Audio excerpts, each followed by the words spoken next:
बिस्मिल्लाहिर्रहमानिर्रहीम। आज के प्रोग्राम के साथ मैं हूं नुसुल्लाह मलिक। नाज़रीन, मोदी सरकार ने हमेशा ऐसी सियासत की है कि पाकिस्तान के ऊपर इल्ज़ामात लगाए जाएं, पाकिस्तान को चैलेंज किया जाए, इंतहा पसंदाना सियासत की जाए ताकि अपने वोट बैंक में मुसलसल इजाफा किया जाए और पॉपुलैरिटी को हासिल किया जाए। हर बार पाकिस्तान पर इल्ज़ाम भी लगाया जाता है और हत्ता कि यहाँ तक कहा जाता है कि पाकिस्तान हिंदुस्तान के अंदर जो है वो दरअंदाजी कर रहा है। फिर एक ताज़ा तरीन जो बयान दिया वहाँ के वज़ीर दिफा ने, उस वज़ीर दिफा के बयान के बाद पाकिस्तान ने इस पर भरपूर एहतजाज भी किया है, क्योंकि वज़ीर दिफा ने इस अमर की तस्दीक की कि पाकिस्तान के अंदर भारत अपने मुखालफ जो पाकिस्तानी शहरी हैं या उनके मुल्क के ख़िलाफ़ कार्रवाई करने वालों को पाकिस्तान में ही कत्ल कर सकता है। गार्डियन की रिपोर्ट के बाद बड़ा शोर उठा, जिसके बाद पाकिस्तान के दफ्तर ख़ारजा ने इसकी पुरज़ोर मज़म्मत भी की और साथ ये भी कहा कि हमारी किसी भी अमन की कोशिश को, ख्वाहिश को कमज़ोरी ना समझा जाए। पाकिस्तान खित्ते में अमन चाहता है, लेकिन जिस रवैये का इजहार भारत की तरफ से किया जा रहा है और जिस किस्म के बयानात दिए जा रहे हैं ये काबिल कबूल नहीं है। पाकिस्तान अपने दिफा का भरपूर हक भी रखता है और उसे अपना दिफा करना भी आता है। अगर देखा जाए तो इस वक्त खित्ते की सियासत में भी भारत ने हमेशा इंतहा पसंदी की सियासत की है। भारतीय आवाम को इस तरफ ले जाया गया है और मोदी सरकार यहाँ तक ले आई है कि अब उस मुल्क के अंदर भी जगह जगह इंतहा पसंदी की आवाज़ें उठती हैं। क्या भारत का मकसद महज वहाँ पे सियासी मैदान का जो है उसको हासिल करना है, या भारतीय सरकार अब उस नतीजे पे पहुँच चुकी है कि वो मुसलसल पाकिस्तान के साथ जारहाना अंदाज में ही इस किस्म की बयानबाजी करना चाहती है? इसका भी जायज़ा लेंगे आज के प्रोग्राम के अंदर, लेकिन मुल्क की सियासत को भी देखेंगे। पाकिस्तान की सियासत तो हमेशा इसी किसी न किसी बहरान के नतीजे में रहती है और सियासी जमातों के अंदर भी तोड़ फोड़ होती रहती हैं। लेकिन पिछले काफ़ी अरसे से हम ये देख रहे हैं कि पाकिस्तान की सियासी जमातों के अंदर भी अब धड़ेबंदियाँ हैं, ग्रुप्स हैं, और जो सियासी जमातें अपने आप को कहा करती थी कि उनकी आवाज़ एक लीडर की आवाज़ के पीछे लब्बाई कहते हैं, वहाँ पे भी हमें नज़र आ रहा है कि कुछ न कुछ ऐसे ग्रुप बनते चले जा रहे हैं जिसकी बुनियाद पर सियासी जमातें मजबूत होने की बजाय कमज़ोर होती चली जा रही हैं। एक वाक़या ये हुआ कि कोर कमांडर पेशावर की एक ब्रीफिंग जिसमें शिरकत की KPK के वज़ीर अली अमीन गंडापुर ने और उनके साथ काबीना के अरकान थे। कोर हेडक्वार्टर्स में होने वाली इस ब्रीफिंग के बाद जिस किस्म का एक माहौल बनाया गया, पाकिस्तान तहरीक इंसाफ से वाबस्ता लोगों ने एक ऐसा बयानिया बनाने की कोशिश की शायद कि इस्टेबलिशमेंट और PTI के माबैन दूरियाँ ख़त्म हो रही हैं और पाकिस्तान तहरीक इंसाफ एक बार फिर इस्टेबलिशमेंट के साथ मिलकर चलना चाहती है। और दूसरी तरफ कुछ ऐसे बयानात भी सामने आ रहे हैं जिसमें फिर इस्टेबलिशमेंट के ख़िलाफ़ या अफवाज पाकिस्तान के ख़िलाफ़ बातचीत भी की जाती है। PTI आखिर हासिल क्या करना चाहती है? एक तरफ इस रवैये का मुजाहरा किया जाता है कि वज़ीर आला जो है वो उस मीटिंग में, ब्रीफिंग में, सिक्योरिटी की मीटिंग में शिरकत के लिए काबीना समेत चले जाते हैं, और दूसरी तरफ अफवाज पाकिस्तान के ख़िलाफ़ बयानबाजी और सोशल मीडिया कंपेन भी साथ साथ जारी रखी जाती है। ये किस नतीजे पर पहुँचेगी? मेरे साथ मौजूद हैं आज मुल्क के सीनियर सहाफ़ी तज़कियाकार जनाब नज़ीर लगारी साहब, उनके साथ तशरीफ़ रखते हैं। ब्रिगेडियर रिटायर्ड हारिस नवाज़ साहब दिफाई तज़कियाकार हैं, निगरान सूबाई वज़ीर दाखिला रहे हैं सिंध के। हारिस नवाज़ साहब आपका बहुत शुक्रिया। माजिद निज़ामी साहब भी हमारे साथ मौजूद हैं, सीनियर सहाफ़ी, सीनियर तज़कियाकार हैं। ब्रिगेडियर हारिस नवाज़ साहब, प्रोग्राम का आगाज़ में आपसे करना चाहूँगा, हिंदुस्तान आखिर चाहता क्या है? जो बयान दिया आज उनके वज़ीर दिफा ने, उसके बाद रद्दमल तो पाकिस्तान की तरफ से बड़ा सख्त किस्म का आया, लेकिन ये इंतहा पसंदाना रवैया, इंतहा पसंदाना बयानात, दीगर ममालिक के अंदर जो है वो मुदाखलत के उनके ऊपर इल्ज़ामात थे, उन इल्ज़ामात को तकरीबन इन बयानात से तो तस्लीम किया जा रहा है। दो तीन बातें याद रखिए।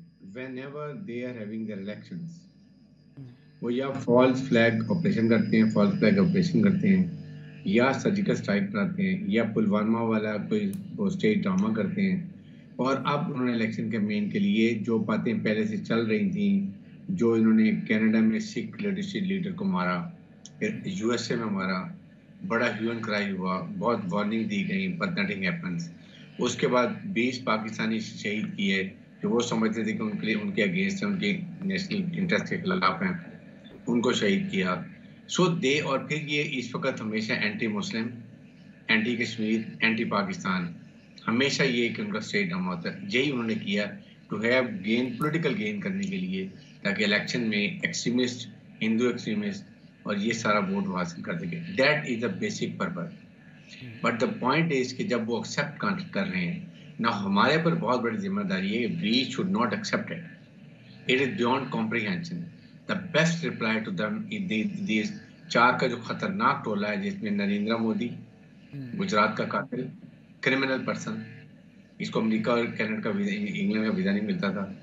फिर उसके बाद राजनाथ सिंह, जिसने ये स्टेटमेंट दिया, defence minister, interior minister Amit Shah और अजीत डोभाल, ये 4 का टोला है जो ये सब कुछ कर रहा है एक्सट्रीमिज्म की तरफ, आरएसएस की तरफ लेके।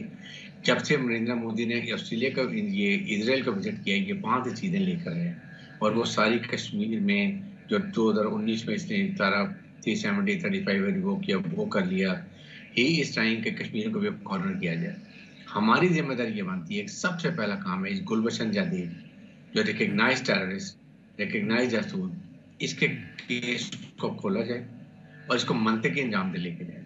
लेट देम 20 हमारे वो शहीद करते हैं, हम इस क्रिमिनल को भी एग्जीक्यूट करके लॉ इंसाफ के तकाज़ों को पूरा करते हुए इसकी बॉडी बैग गई है, ये इंसान बन जाएगी। The more we are submissive, they are more aggressive, the more we are strong, ये इंसान बन जाएंगे। इनका इलाज ये है, it is enough is enough.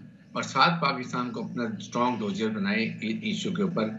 Internet, आप ओएससी प्लेटफॉर्म को इस्तेमाल करें। अपने खित्ते में रशिया, चाइना 2 न्यूक्लियर मुल्क हैं, उनको लगे, वीटो पावर है, ईरान है, सेंट्रल एशियन कंट्रीज हैं, इनको मिलाएं, बताएं से इस खित्ते की क्या फॉलो आउट होंगे, दुनिया में क्या असरात होंगे। I think we have to very very proactive now. ये जो हम 2 हफ्ते बाद हर चीज भूल जाते हैं ना, दैट टाइम इज ओवर। बिल्कुल ठीक। नज़ीर लगारी साहब, जो ब्रिगेडियर साहब बात कर रहे हैं कि इलेक्शन के मौके पे हिंदुस्तान की ये पॉलिसी रही है कि वहाँ इस किस्म का बयानिया इख्तियार किया जाता है, एंटी मुस्लिम, एंटी कश्मीर, ताकि वोट बैंक ख़ासतौर पर इलेक्शन जीतने के लिए इसको एक हथियार के तौर पे इंडियन लीडरशिप जो है इस्तेमाल करती है। क्या आप समझते हैं कि ये इट्सेल्फ भारत के लिए भी नुकसानदेह हो सकता है? इत्तेहाद पसंदाना नज़रियात के साथ भारत को अपने तौर पे इंटरनली कोई नुकसान नहीं होगा? बात यह है कि भारतीय लीडरशिप जो कुछ करती है, हमारी तरफ से उसका मुआस्सिर जवाब कभी भी नहीं दिया जाता है, बल्कि हमारे सियासतदान पॉइंट स्कोरिंग करते हैं। यहाँ तक कहते हैं कि अगर मोदी की इलेक्शन कैंपेन चलाते हैं और कहते हैं कि अगर मोदी इलेक्शन जीत गया तो कश्मीर का मसला हल करने की तरफ पेशरफ्त हो सकती है। बाकायदा इस तरह से कैंपेन की गई उसके पिछले इलेक्शन के मौके पर। और हमारे यहाँ जो नैरेटिव बनता है वो ऐसा नहीं है, इतना स्ट्रांग नहीं है कि हम इंडिया की 1000 गलतियां गिनवा सकते हैं, बल्कि दहशतगर्दी के एक्ट गिनवा सकते हैं और बता सकते हैं कि इंडिया में ऐसा हुआ है। इंडिया में लोगों को पकड़कर जबरन उनसे मजहब की तब्दील कराया जाता है, और वो सारे का सारा मामला कैमरे के सामने कराया जाता है ताकि रिकॉर्ड बनाया जाए कि हम लोगों को मजहब छोड़कर उनका मजहब अख्तियार करने की जो है वो मजबूर कर रहे हैं। फिर उसके बाद दहशतगर्दी के वाक़यात हमारे यहाँ इस शहर में जहाँ हम बैठे हुए हैं कराची में, हमें कभी कभी ऐसा होता था कि 100 अफराद मारे गए, कभी कभी होता था कि 50 अफराद मारे गए, कभी कभी होता था कि 20, 25, 30, और ये सारी की सारी वारदातें जो हैं वो उसके पीछे इंडिया था।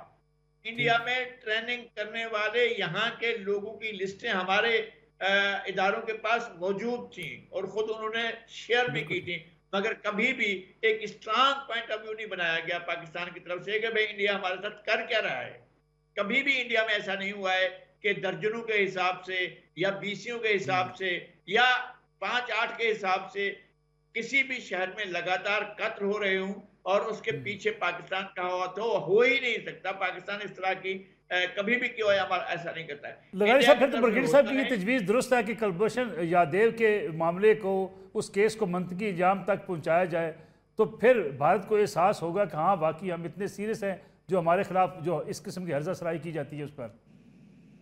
नहीं, मसला यही है ना, हम ये साबित करना चाहते हैं कि हम अपने कोर्स को, जो भी आपने किया, जो आपका प्रोसीजर था, जो आपका लॉ ऑफ द लैंड था, उसको आपने अप्लाई किया, उससे सजा हुई। और ये दुनिया भर में ऐसा होता है, दुनिया भर के अदालतें अपने अपने तरीके से काम करते हैं, जो भी वो सजाएं दें, माफी दें, बरी करें, कुछ भी करें, उसका अमल होता है। हम लेकर बैठे हुए हैं। पहले एक लोग थे उसका नाम लेना नहीं गवारा करते थे, दूसरे लोग जो है उसको उसके बचाने में लगे हुए थे और वो चाह रहे थे कि वो बच ही जाओ। तो अच्छा भाई क्यों बच जाए? मैं नहीं किसी भी इंसान की गैर फितरी मौत के मैं खिलाफ हूँ, लेकिन ये कैसे हो सकता है कि कोई मेरे मुल्क पे अटैक कर रहा हो, मेरे लोगों को मार रहा हो और आपके पास बैठा हो, आपने उसको रंगे हाथों गिरफ्तार किया हो और अपने मुल्क की सरजमीन से गिरफ्तार किया हो, उसकी आइडेंटिफिकेशन हो रही हो और आप उसको जो है प्यार मोहब्बत से अपने पास रख कर बैठे हो और ये करें कि जनाब आपको ताल्लुकात भी रखने हैं जी, ऐसा भी करना है, आपके हाथ में वो अभिनंदन न लग जाए तो फिर आपको परेशानी हो जाती है, यार इसको जल्दी वापस करें वरना बिल्कुल ठीक, मुसीबत ना खड़ी हो जाए। ये कौन सा तरीकाकार है? मुझे बिल्कुल समझ में नहीं ठीक। आया ये। मैं वापस आता हूँ आपकी तरफ। नगारी साहब, माजिद निज़ामी साहब, आपने बड़ी कंप्रीहेंसिव स्टोरी की थी कि 2020 से अब तक पाकिस्तान में 20 अफराद को जो है वो कत्ल किया गया। इल्ज़ाम लगा भारत के ऊपर कि भारत की खुफिया एजेंसी राह इसमें मुलवस है। गार्डियन की रिपोर्ट के बाद जिस किस्म के बयानात सामने आए हिंदुस्तान की लीडरशिप की तरफ से, अब तो इस बात की तस्दीक होती नज़र आती है कि पूरी दुनिया में जहाँ भी कहीं जो लोग ख़ास तौर पे भारत के ख़िलाफ़ थे उनको कत्ल करवाया गया। और कनाडा वाली मिसाल आपके सामने है कि वहाँ जाके किस किस्म की कार्रवाई की जाती है। इस सूरत हाल में हमारा रद्दमल जो आया सामने वो दुरुस्त है। और कलभूषण यादव की जो बात की ब्रिगेडियर हारिस नवाज साहब ने, क्या वो केस मंतकी अंजाम तक पहुँच सकता है? जी बहुत शुक्रिया मलिक साहब। मेरी राय में ये मामला हमा जहती प्लानिंग और स्ट्रेटेजी के साथ सामने लाना चाहिए। और इसमें बड़ी हैरानी होती है जब ये रिपोर्टिंग की जा रही थी पिछले 2 साल के अंदर की ऐसी टारगेट किलिंग्स पाकिस्तान में हो रही हैं, लेकिन रियासत की जानिब से इसके ऊपर खातिर खा कार्रवाई नहीं की गई। 2 साल के वक्फे के बाद सेक्रेटरी खारजा ने अभी कुछ माह पहले प्रेस कॉन्फ्रेंस की जिसमें 2 इंसिडेंट्स के हवाले से उन्होंने तफसीलात सामने रखी। सो मैं ये समझता हूँ कि चूंकि ये वाकयात कनाडा में भी हो चुके हैं, अमेरिका में भी हो चुके हैं और अब चूंकि भारतीय वजीर दिफा का बयान भी आ चुका है, तो इन सारी चीजों को क्लब करके देखना चाहिए और पाकिस्तान को एक हमा जहती स्ट्रेटेजी की जानिब जाना चाहिए। और उन्हें ये दूसरे ममालिक जिनके अंदर भारत ने ये कार्रवाइयां की हैं और उनको भारत से शिकायत है, उनके साथ मिलकर बैनुल-अक़वामी महाज के ऊपर एक फ्रंट बना के आगे चलना चाहिए। उसकी वजह यह कि पाकिस्तान सबसे ज्यादा मुतासिर है।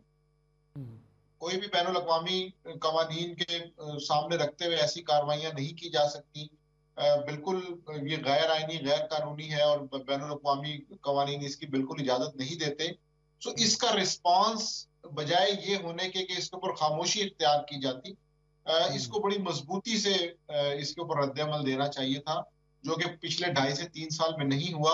और ये वाकयात रिपोर्ट किए जाते रहे और बताया जाता रहा कि ये टारगेट किलिंग की मखसूस वारदातें हैं और इनके अंदर इस तरह से कनेक्शंस मिलते नजर आ रहे हैं।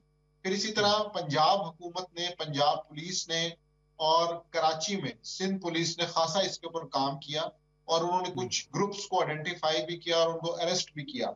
सो इसलिए मैं समझता हूँ कि रियासत को इसके ऊपर अपनी पॉलिसी वाजे करने की जरूरत है, क्योंकि जो भी इंसिडेंट्स हुए उनके ऊपर कानून नाफिज करने वाले इदारों ने तो बहुत अच्छा काम किया और टाइमली उनको उन्होंने अरेस्ट किया। तो अब इसको बैनुल अक़वामी महाज पे कैसे लेके चलना है, ये पार्लियामेंट को तय करना है और रियासत को तय करना है। कलभूषण यादव का केस, इस पे क्या कहेंगे आप कि क्या उस मंतकी अंजाम तक पहुंच के हम वाकई भारत को ये पैगाम दे सकते हैं कि एक जासूस अगर हमारे मुल्क के अंदर दहशतगर्दी की कार्रवाई में मुलव्वस था, अपने मंतकी अंजाम को पहुंच गया? जी मुझे अभी तक ये इसलिए मुश्किल नजर आ रहा है, उसकी वजह ये कि बैनुल अक़वामी अदालत के अंदर भी ये मामला जा चुका और उसके बाद जब आप इन फोरम्स पे खुद इस मामले को प्रोसीड करते हैं तो फिर उन चीजों को मानना फिर आपके लिए फर्ज होता है। या तो डे 1 से जिस तरह इंडिया ने ये स्ट्रेटेजी अपनाई कि उसने किसी इंटरनेशनल कोर्ट से रुजू नहीं किया, उसने स्लीपर सेल्स तैयार की और जो भी उनके टारगेट्स थे उनको हिट कर लिया। वो अगर तो आप बैनुल अक़वामी कवानीन के मुताबिक चलना चाहते हैं तो फिर इसमें कई अगर मगर इफ्स एंड बट्स मौजूद हैं जिनको आपको देखना होगा। दूसरी तरफ इंडिया के हवाले से कर्नल हबीब की बात की जाती है, जिनको मुबैना तौर पर नेपाल से अगवा किया गया था। उनको किसी अदालत में पेश नहीं किया गया, उनके बारे में भी यही कहा जाता है कि उन्हें रॉ ने अगवा किया था। सो ये चीजों को लेके चलना, उनकी स्ट्रेटेजी बनाना, ये रियासत का काम है। जब एक दफा वो स्ट्रेटेजी बन जाए तो फिर उसको तब्दील करना खासा मुश्किल होता है। ठीक है माजिद निज़ामी साहब, हम एक कमर्शियल ब्रेक की तरफ जा रहे हैं। ब्रेक से वापस आएंगे तो जायज़ा लेंगे पाकिस्तान की सियासत का और ख़ास तौर पर सिक्योरिटी की सूरत हाल का। पूरे पाकिस्तान के अंदर चैलेंज बहुत बड़ा है, दहशतगर्दी की एक नई लहर का हमें सामना है और पाकिस्तान के अंदर जो इन्वेस्टमेंट है, चीन से इन्वेस्टमेंट है, बाहर से ममालिक से, चीन से आए हुए इंजीनियर, चीन से आए हुए दीगर जो वर्कर्स हैं उनकी सिक्योरिटी भी हमारे लिए जो है नहायत अहमियत की हामिल है। अगर सरमायाकारी पाकिस्तान में आनी है तो तमाम उन लोगों को जो सरमायाकारी कर रहे हैं या पाकिस्तान में काम कर रहे हैं उनकी सिक्योरिटी फराहम करना भी हमारी जिम्मेदारी है। इस पर बात करेंगे एक ब्रेक के बाद। पूरा में एक बार फिर खुशामदीद ब्रिगेडियर हारिस नवाज साहब, ये बताइएगा कि इस वक्त जो गैर मुल्की पाकिस्तान में काम कर रहे हैं, जो वाक़यात भी हुए उस पर पाकिस्तान के अंदर बड़ी तशवीश भी पाई जाती है, पाकिस्तान को करना इस वक्त क्या चाहिए? क्योंकि इस वक्त जिस किस्म के टारगेट्स तय किए गए हैं पाकिस्तान के ख़िलाफ़, अगर पाकिस्तान में इन्वेस्टमेंट को रोकना है तो यहाँ आने वाले काम करने वाले लोगों को टारगेट किया जाता है। इस पर हमारी स्ट्रेटजी क्या है? देखिए नसरुल्लाह साहब, बात यह है कि अनलेस वी आर प्रोएक्टिव और हम इंडिया को उसी तरह का मुंह का जवाब देंगे, ये नहीं समझेंगे। आज गुलबचन यादेव को आप केस खोलें और इसको जब पता चलेगा कि ये बिल्कुल एग्जीक्यूशन पर आ गया है, आप ये देखें कैसे इंसान बनेंगे। ये इनकी मेजॉरिटी हिंदू की ये प्रॉब्लम है कि ये इसी तरह करते हैं कि ये दबाते हैं, फिर जब आप एक्टिव होंगे तो ये दब देंगे। जो कुछ ये बलूचिस्तान में कर रहे हैं, जो कुछ ये हमारे साथ ये गिलगित बल्तिस्तान में कर रहे हैं, और ये क्लियर एग्जांपल अभी उन्होंने खुद एक्सेप्ट किया कि हमारे 20 लोग उन्होंने शहीद किए पाकिस्तान के अंदर। हम उनके जस्टिस को पकड़ के और कोर्ट ने सजा दी हुई है, हम उसको एग्जीक्यूट नहीं कर सकते। Who cares for ICJ? क्या चाइना ने साउथ चाइना सी का जब डिसीजन उन्होंने किया वो माना? क्या अमेरिका ने डिसीजन माना? इंडिया ने भी माना? हर चीज हम माननी शुरू हो जाते हैं। Why? We have to be very strong on these issues. Pakistan के नेशनल इंटरेस्ट में, पाकिस्तान की सिक्योरिटी में, पाकिस्तान की सॉवरेनिटी में देयर इज नो कॉम्प्रोमाइज। और इंडिया को पता है कि व्हाट इज पाकिस्तान। पाकिस्तान की मिसाइल टेक्नोलॉजी क्या है? I don't talk about nuclear, that is एक बिल्कुल साइड पे मैं रख के बात कर रहा हूँ। हमारे मिसाइल टेक्नोलॉजी इंडिया के एक इंच एरिया है। नंबर 2, हमारे पास एयर, ग्राउंड और सी सारे रिसोर्स मौजूद हैं। हमारी मुसल्लह फौज स्ट्रांग है। इंडिया को ये पता है, इसीलिए उनको ये पता चल गया 2019 से फरवरी में जब हमने उनके साथ किया था। इसलिए वो मिस एडवेंचर यही करते हैं, छोटा मोटा एक्शन किया, अवाम के टेंशन डाइवर्ट किया, इलेक्शन जीता और फिर 5 साल के लिए बैठ गए। सो हम अब इसको छोड़ने की बात नहीं है, एक डोजर तैयार करें साथ ही हम इसको ये लेके चलें ताकि पाकिस्तान में सिक्योरिटी एनवायरनमेंट हो। सेकंड माजिद जामी साहब बात कर रहे थे कि आईसीजे में जाने के बाद अब हमें जो है उसको मानना पड़ेगा वहां पे, क्योंकि हम वहां जा चुके हैं। मानता है आईसीजे को? कौन मानता है मुझे बताइए? पाकिस्तान ही हर बात मानेगा, हम ही हर बात चुप करके डर के बैठ। इंडिया मानता है, अमेरिका मानता है, चाइना ने माने उनकी बात। वाई? उन्होंने क्या कहा? आपने जो करने करें, आप कानून के तकाजे पूरे करें, बिल्कुल इंसाफ के तकाजे पूरे करें, देयर इज नो डाउट, वो करें। लेकिन कम से कम उनको ये वो डराके में बैठा और हमारे मुल्क में 20 बंदे उन्होंने शहीद कर दिए जो उनको समझते हैं हमारे उनके इंटरेस्ट के खिलाफ काम कर रहे हैं। So we have to be, foreign office has to be very strong. हमें इसको प्रोएक्टिव लेके चलें, साथ चाइनीज की सिक्योरिटी के लिए देखें। बात यह है कि हमें चाइना को कहना चाहिए कि जी अगर इतनी बहुत ज्यादा वी अंडरस्टैंड कि हमें सिक्योरिटी देनी, देन हेल्प अस आउट। हमें आप जैमर दें, जैमन व्हीकल दें, काम ही नहीं, फर्स्ट क्लास है। जहां हमारा सिक्योरिटी लैप्स है, इनवर्ड जरूर देखें कि कैसे हुआ, क्यों हुआ, कैसे गाड़ी सामने से आई, साइड पे गाड़ी क्यों खड़ी थी, आगे 2 गाड़ी क्यों नहीं थी, पीछे 2 गाड़ी क्यों नहीं थी, साइड पे क्यों नहीं था, व्हाट इज दैट, वो अपने सिस्टम को ठीक करें। बट ये सब कुछ कौन कर रहे हैं? अफगानिस्तान से हम बात नहीं करते हैं, अफगानिस्तान वाले हमें दबा रहे हैं। सारी जिंदगी हमने उनकी मदद की है, हमने उनसे एक ही बात की थी कि अपनी सरजमीन किसी को इस्तेमाल नहीं करने दें। एक सर्जिकल स्ट्राइक की है, 2 और करें, सीधे हो जाएंगे। ये वो आप भूल जाएं कि वो अब अफगान तालिबान जो अमेरिका के खिलाफ लड़ रहे हैं, अभी हुकूमत में they should understand norms of जो आपको गवर्नमेंट चलाने के, उनको कॉम्पिटिशन से चलने का, ये उनको समझने की जरूरत है। Iran, Pakistan, China, Central Asia, if we understand all things will be clear. China उनसे डिप्लोमेटिक रिलेशन रखे हुए, वहां पर उनके साथ जब उनका फॉरेन मिनिस्टर जाता है उसको डिप्लोमेटिक वहाँ प्रॉपर प्रोसीजर देते हैं, प्रोटोकॉल देते हैं, पैसा वहां से निकाल रहे हैं, पैसा इनको दे रहे हैं, देन वी शुड से कि उनसे ताल्लुकात को आप रिविजिट करें ताकि हम सीपैक बनाएं। अफगानिस्तान में वहाँ अमन हो, अमन नहीं होगा तो कभी भी सीपैक नहीं बनेगा, ना सेंट्रल एशिया के हालात ठीक होंगे, ना बलूचिस्तान ठीक हो, बलूचिस्तान नहीं ठीक हो, मीन सीपैक नहीं बनेगा। ये चीजें हमें समझ नहीं, हमारी गवर्नमेंट को should be very very active and they have to take very step, visible, strong step as a sovereign Pakistan country. बिल्कुल ठीक है नज़ीर लगारी साहब, हम जिस सूरत हाल से इस वक्त 2-4 हैं, बड़ा चैलेंज है पाकिस्तान के लिए, ख़ासतौर पे चीनी जो यहाँ पे मौजूद हैं उनकी सिक्योरिटी के हवाले से इतना बड़ा सानिया हो जाता है। हम कुछ अफसरान तो मुअत्तल कर देते हैं, लेकिन ये ऐसे वाक़यात की रोकथाम के लिए बड़े जो है वो हंगामी इक़दाम किए जाने चाहिए थे। दूसरी तरफ हम देखते हैं कि पाकिस्तान की सियासत के अंदर इतनी बेचैनी है, इतनी अफरा तफरी है, इतनी बेयकीनी है कि अगर पेशावर के अंदर कोर कमांडर साहब से मिलने जाते हैं वज़ीर आला और उनकी काबीना के अरकान, 4 दिन तक खबर को छुपाया जाता है, और जब ये खबर मंज़र आम पर आती है तो फिर कहा जाता है सिक्योरिटी ब्रीफिंग थी। यानी गोया अजीबो गरीब किस्म की सियासत है।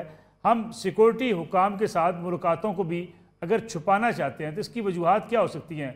सियासी दबाव, या हम अपने कारकुनों को उस हद तक एंगेज कर चुके हैं कि हम नफ़रत पैदा कर चुके हैं इस्टेब्लिशमेंट के ख़िलाफ़, सियासी जमातों के ख़िलाफ़। अगर हमें किसी के साथ मिल बैठना पड़ता है, सिक्योरिटी के लिए बैठना पड़ता है, तो तब भी तनकीद पार्टी बर्दाश्त नहीं कर पाती और इन चीज़ों को छुपाना शुरू कर देती है। एक तो यह है कि खैबर पख्तूनख्वा हमेशा से हमारे लिए एक हसास प्रोविंस रहा है कि इसके बॉर्डर पर सुपर पावर्स का ग्रेट गेम चलता रहा है। 1 और 2 सदियों से यह चल रहा है। 19वीं सदी में और 20वीं सदी में तो एक बहुत बड़ा ग्रेट गेम यहाँ चलता रहा है और उसमें कोई वक्फा नहीं आया है। और फिर के उसमें प्लेयर्स बहुत से हैं और बहुत से प्लेयर्स इस खेल को खेल रहे हैं। चीन हमारे यहाँ जो प्रोजेक्ट्स कर रहा है या जिन चीज़ों पर काम कर रहा है, वहाँ पर चीन को बैक करने के लिए या चीन की जो वहाँ पर काम है उसको स्लो डाउन करने के लिए ये हरकत बिल्कुल हुई है। और ये प्रॉक्सीज के तौर पर ये वाक़यात हुए हैं और उन्हें इस्तेमाल किया गया है अफगानिस्तान की सरजमीन को और अफगानिस्तान के बैठे हुए लोगों को कि वो पाकिस्तान में इस किस्म की परेशान कौन सूरत हाल पैदा करें। हमारा मसला क्या है? हमारा मसला ये है एक कि हम दुनिया के जो बड़े मराकज़ हैं, मसलन न्यूयॉर्क है, मसलन वाशिंगटन है, मसलन लंदन है, मसलन ब्रसल्स है, मसलन पेरिस है, मॉस्को है, बीजिंग है, यहाँ पर हमारे ऑफिसेस बहुत ज़्यादा एक्टिव होना चाहिए। फॉरेन ऑफिस जो है ना, उसका तो काम इतना ज़्यादा होना चाहिए कि दुनिया को रोज़ाना एक खबर देनी चाहिए। जो वाक़यात होते हैं उन्हीं की खबर देनी चाहिए। ये नहीं कहता हूँ खुद वाक़यात घटते हैं, हम नहीं वाक़यात घटते हैं, वो जो खबरें उन तक पहुँचनी चाहिए। हम दुनिया को कुछ नहीं पहुँचाते हैं और इन मराकज़ पर हमारी इस तरह की तवज्जो नहीं है, जबकि हमारे फॉरेन ऑफिस के इतने बड़े अखराजात हैं। अगर वो इन मराकज़ पर तवज्जो दें तो मेरे ख्याल में बहुत से नताइज हासिल कर सकते हैं। एक बात ये, और दूसरी बात ये है कि कोर कमांडर हाउस में अगर सीएम चले जाएं या उनकी कैबिनेट के अरकान चले जाएं, एक तरफ ये उड़ाया जाता है जनाब काबीना का इजलास ही कोर कमांडर हाउस में हुआ। अच्छा भाई, ये हुआ है तो या तो आप ऑन करें कि आप मिलने गए, आपके कैबिनेट के लोग थे, या फिर ये कि अपने लोगों को यकीन दिलाए कि ये नहीं हम कोई बात नहीं कर रहे हैं, हम तो हाथ ही नहीं मिला रहे हैं, हमें तो हाथ मिलाना ही नहीं है, हमने तो उनकी तरफ जाना ही नहीं है, हमने तो राह देखनी नहीं है। एक तरफ ये बयाना बनाएंगे आप, तो इस तरह से कैसे आप सियासत किस तरह से करेंगे? आप एक तरफ से इदारों से अपने आप को डिस्टेंस करते हैं, फिर एक मैसेज आप ये देना चाहते हैं कि जनाब हम तो इतना करीब चले गए कि हम काबीना के लोगों को साथ लेकर चले गए और हमने जाकर मुलाकात की है। फिर आपको फौरन डिस्टेंस करने का मसला पड़ जाता है, नहीं नहीं नहीं, नहीं भाई हटो, हमारा ऐसा कोई ताल्लुक नहीं है। और वो जो देखें जो हजरत जेल में हैं, हम नहीं चाहते कि वो जेल में रहें, हम नहीं चाहते कि वो उनको कोई मसाइल हों, लेकिन वो खुद अपने लिए खुद ऐसा रास्ता अख्तियार करते हैं कि उनको लगता है कि मुल्क के अंदर सिर्फ सबसे बड़ी दुश्मनी उनकी सिक्योरिटी इदारों के साथ है। फिर मुल्क से बाहर या मुल्क के अंदर जो उनके तर्जमान हैं, आप उनकी लैंग्वेज देखें, उनकी जुबान देखें, उनके तरीक़ेकार देखें और उन्हें देखें तो सही वो किस तरह की गुफ्तगू करते हैं। हैरत होती है कि जनाब ये लोग पाकिस्तान में रहते हैं या पाकिस्तान से ताल्लुक रखते हैं और पाकिस्तान के ही इदारों के बारे में इस तरह की बात करते हैं और मुकाबले में एक शख्स रखते हैं कि एक शख्स जो है वो बस कमाल है, बाकी सब कुछ जिवाल है।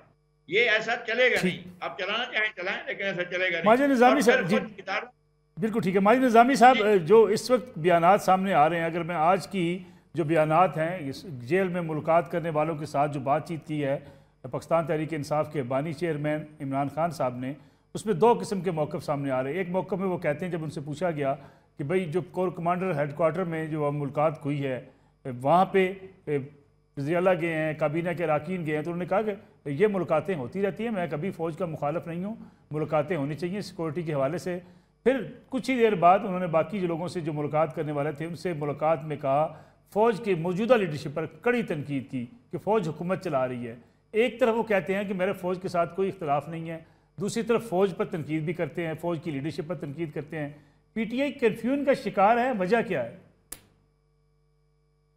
जी, ये बड़ी दिलचस्प सियासी सूरत हाल है। और जब भी कोई सियासी जमात मुश्किल में होती है या इस्टेब्लिशमेंट की जानिब से उन्हें कोई तनाव का सामना होता है, तो हमारे सामने मियां नवाज शरीफ की मिसाल मौजूद है, जब उन्होंने गुजरांवाला जलसे में जनरल फैज हमीद, जनरल बाजवा का नाम लिया, लेकिन दूसरी तरफ ही मोहम्मद जुबैर निजी महफिलों में जनरल बाजवा से मुलाकातें भी करते थे।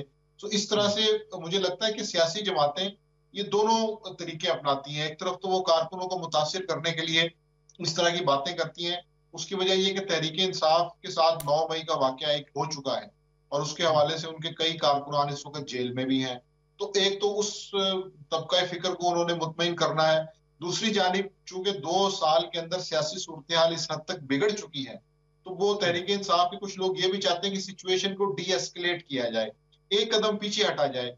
और इसी के लिए खैबर पख्तूनख्वा के अंदर जो हुकूमत है, अली मियां गंडापुर वैसे तो बड़े शोला ब्याह मुकर्रर हैं, लेकिन वो रियासती इदारों के साथ उन्होंने अपने दरवाजों को बंद नहीं किया।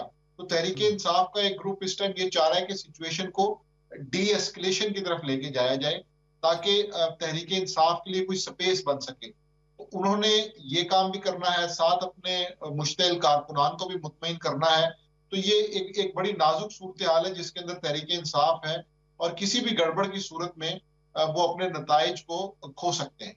यहाँ पर हम एक ब्रेक के वक्त में वापस आते हैं। इस ब्रेक के बाद पूरा में एक बार फिर खुशामदीद। ब्रिगेडियर हारिस नवाज साहब, क्या कुर्बतें बढ़ रही हैं एस्टैब्लिशमेंट की और पीटीआई के माबैन? दूसरा, जो माजिद निज़ामी साहब ने बड़ी अहम बात की, उन्होंने कहा कि एक तरफ वो बयानिया है पाकिस्तान तहरीक इंसाफ का कि जो लोग जेलों में हैं उनको मुतमईन करना है, जो उनके कारकुन गिरफ्तार हुए या जो मुश्किलात का शिकार हुए उनको मुतमईन करना है कि जिन्हें यहाँ एंटी इस्टेब्लिशमेंट है, हमारी फ़ौज के साथ कोई बातचीत नहीं हो सकती। दूसरी तरफ पीटीआई के अंदर से लोग फ़ौज के साथ बातचीत भी कर रहे हैं, मुलाकातें भी हो रही हैं। वज़ीर आला का चले जाना कोर हेडक्वार्टर्स, ये भी एक इस बात की निशानदेही है कि कुर्बतें बढ़ सकती हैं। इसे रूटीन की मुलाकात समझा जाए या कुछ तब्दीली होती है, आपको नज़र आती है? नहीं, देखिए नसरुल्लाह मलिक साहब, बात यह है कि आप पता है केपीके के हालात के हैं, वहाँ सिक्योरिटी डिपार्टमेंट्स बहुत ख़राब हैं, रोज़ाना कोई ना कोई शहादतें हो रही हैं। इट्स ऑलवेज गुड के सीएम जो केपीके हैं और वो कोर हेडक्वार्टर गए हैं, उनको सिक्योरिटी ब्रीफिंग दी गई है। As a head of the province it is good कि आर्मी ने ब्रीफ किया, दे एक्सेप्ट जिसकी हुकूमत है उसको करना चाहिए, इसको पॉजिटिव लेना चाहिए। इधर नथिंग टू डू कि ना कुर्बतें बढ़ रही हैं ना कुछ हो रहा है। मुल्क के वसी तरह फवाइद के अंदर आपने ये किया ताकि कम अज़ कम हुकूमत केपीके की और मिलिट्री की थिंकिंग एक हो, ताकि आइंदा के लिए जो यूनाइटेड होकर आप एक ऑपरेशन कर सकें और उस पर गवर्नमेंट की बहुत सपोर्ट हो। That is what is the purpose. इसकी कोई और बात नहीं है, ना इसको गलत लेना चाहिए। फौज बिल्कुल इन्वॉल्व नहीं है पॉलिटिक्स के अंदर। इमरान खान साहब को जो है बानी पीटीआई हैं, ही शुड रियलाइज अगर हमें क्रिटिसाइज करना है तो you criticise the government of Pakistan, criticise the PMLN, criticise People's Party, criticise other coalition partners, but आप फौज को छोड़ दें, फौज को अलग रखें। आप अपने असेंबली में जाके फॉल करें, आप हर बात बाहर नहीं करें। आप बैठ आपके 100 के करीब 80-90 लोग हैं, go and be very effective. आप ऑपोजिशन का रोल अदा करें ताकि पता चले कि ऑपोजिशन का रोल है, वहाँ हमने उनको चुन के भेजा है, वो अंदर जाकर उनकी बात तो करें। नज़ीर लगारी साहब, इतनी मुखालफत शायद पीटीआई के मुखालफिन ने की इस मुलाकात की, जितनी उनके अपने जो सोशल मीडिया पे उनके जो अकाउंट्स हैं उनसे मुखालफत की जा रही है। पीटीआई को इस दबाव का भी तो सामना है कि अगर वो कोर हेडक्वार्टर्स जाते हैं, मुलाकात करते हैं, सिक्योरिटी के इजलास में शिरकत करते हैं, या इवन अलीमीन गंडापुर साहब जब मिले वज़ीर आज़म शहबाज शरीफ साहब, उस वक्त भी पार्टी के अंदर से आवाज़ें उनके खिलाफ उठना शुरू होगी। ये तो होता है इस पार्टी के अंदर। मेच्योरिटी ये नहीं है कि उन्हें शुरू से लेकर आखिर तक या टॉप से बॉटम तक लोगों को स्ट्रेटजी को, पॉलिसी को अंडरस्टैंड करने की सलाहियत उनके पास नहीं है। और फिर ये कि लीडरशिप भी माशाल्लाह ऐसी है कि जो तमाम चीज़ों को समझती नहीं है। एक तो ये कि मुल्क के ऑब्जेक्टिव कंडीशंस कैसी हैं उसको समझना है, मुल्क के सिक्योरिटी हालात कैसे हैं उनको समझना है, आपके चारों तरफ किस किस्म का एनवायरनमेंट है उसको समझना है, आपकी पॉलिटिक्स जो है वो क्या कह रही है और आपके सिक्योरिटी के तकाजे आपको क्या कहते हैं वो नहीं समझते हैं। जो चीज़ों को समझने को तैयार नहीं हो, जिनके सामने अपनी ज़ात हो, अपनी अना हो, अपनी खुद पसंदी हो, अपनी ज़ाती जो है वो अगराज आगे रखी हूं तो फिर बहुत सी चीजें समझ नहीं आती। और फिर लोग ऐसे मिल गए हैं, मेरे खुदा, खुद हमारी कम्युनिटी के लोग, आप तलाश देखें तो सही कैसे कैसे लोग हैं जो कैसे कैसे वो एक्स पर जाकर कैसे कैसे कमेंट्स करते हैं। मैं तो हैरत होती है मुझे कि ये लोग जो हैं ये सहाफत में रहे हैं और बड़े टॉप पोजीशंस पे रहे हैं, और इन लोगों ने है पाकिस्तान को देखा भी है, और पाकिस्तान से 40-40 साल का, 50-50 साल का इनका तजर्बा भी है, और इस हद तक बोनेपन का मुजाहरा करते हैं। खुद मैं किसी पर नहीं, मैं अपनी कम्युनिटी के लोगों पर तनकीद कर रहा हूँ कि बोनेपन का मुजाहरा करते हैं, जैसे पाकिस्तान के ऑब्जेक्टिव कंडीशन ये बिल्कुल बेखबर हो और किसी चीज की खबर ना हो। और फिर ऐसे लोग जो है अपने अपने 40 साल के तजर्बे को लेकर ये अवाम पर असरअंदाज होने की कोशिश करते हैं, और उन्हें जो है वो एक लाइन दिखाते हैं कि जनाब ये मसीहा है तो बस ये है, और उस मसीहे को मसला है तो फौज की क़यादत से है, फौज की क़यादत को टारगेट किया जाता है कि जनाब पहले तो इसको टारगेट करें। और 19 मई से 9 मई से पहले 8 मई को मैंने लोगों से सुना था किस तरह की बातें हो रही थी। तो ये इनको समझ नहीं आता है कि पाकिस्तान के तकाजे क्या हैं, ये इनको समझ नहीं आता। माजिद निज़ामी साहब, सोशल मीडिया पाकिस्तान तहरीक इंसाफ का पीटीआई के लिए खुद एक दर्द-ए-सर बन चुका है, क्योंकि अब पीटीआई का जो सोशल मीडिया अब लीडरशिप को भी अपने फैसले बदलने के लिए मजबूर करता है। ये वजह भी हो सकती है पीटीआई की कि वो छुपा लें खबर कि कोर हेडक्वार्टर्स हमारा डेलीगेशन गया, काबीना के अरकान गए, वज़ीर आला गया। जी, ये बड़ी इंटरेस्टिंग सिचुएशन बनती जा रही है। उसकी वजह ये है कि सबसे वाइब्रेंट और सबसे रिस्पॉन्सिव कारकुनान इस वक्त तहरीक इंसाफ के हैं, जो कि अपनी पार्टी क़यादत के साथ क्वेश्चनिंग करते हैं, फीडबैक देते हैं, तनकीद करते हैं। मुस्लिम लीग नून में और पीपल्स पार्टी में ये सिलसिला खासा कम है। लेकिन इसके साथ साथ मैं बड़ा क्विकली आपको कुछ ऐसी मिसालें भी देना चाहूंगा कि सियासी जमातें जब किसी भी दौराहे पे होती हैं तो उन्हें ये मुश्किलात दरपेश होती हैं। 1988 में मोहतरमा बेनज़ीर भुट्टो जब पाकिस्तान में थी और इलेक्शंस आए तो उन्होंने कई ऐसे लोगों को लिया जो जनरल ज़ियाउल हक की पार्लियामेंट में मौजूद थे। कारकुनों की तरफ से बड़ी तनकीद हुई। फिर 2008 में जब मियां नवाज शरीफ वापस आए तो जनरल मुशर्रफ से मुस्लिम लीग नून और पीपल्स पार्टी के लोगों ने हलफ लिया और उनके सामने खड़े होकर उन्होंने अपनी वजारतों के हलफ लिए। सो ये पॉलिटिकल पार्टीज के लिए ये मैनेज करना खासा मुश्किल होता है, लेकिन लीडर्स का ये काम है कि वो कारकुनान के जज्बात को मुश्तइल किए बगैर, उन्हें ठंडा रखते हुए, उन्हें दलील से बात समझाते हुए चीजों को आगे लेके चलें। इस वक्त तहरीक इंसाफ को भी ये बहरान दरपेश है कि उनके कारकुनान इस हद तक चार्ज हो चुके हैं कि वो वापिस आने को तैयार नहीं है। तो इसलिए लीडरशिप का ये फर्ज है कि वो उनको डी एस्केलेशन लेके जाएं और मुफाहमत का रास्ता निकालें। उसकी वजह यह है कि 2 से 3 साल का अरसा हो चुका है और पाकिस्तान में अदम इस्तेहकाम और गैर यकीनीपन की सूरत हाल है। तो ये लीडरशिप के करने का काम है। ये बात दुरुस्त है कि उनको सोशल मीडिया पे बहुत तनकीद का सामना होता है या उन्हें फीडबैक मिलता है। इसके बावजूद लीडरशिप का ये उनकी जिम्मेदारी है, उनका ये फर्ज है कि वो इन चीजों मैनेज करें। माजिद निज़ामी साहब, प्रोग्राम का वक्त खत्म हो गया, आपका बहुत शुक्रिया। नज़ीर लगारी साहब, ब्रिगेडियर हारिस नवाज हमारे साथ मौजूद थे। नाज़रीन, आज का प्रोग्राम था, इंशाल्लाह कल आपकी खिदमत में दोबारा हाजिर होंगे। इजाज़त दीजिए, अल्लाह हाफ़िज़।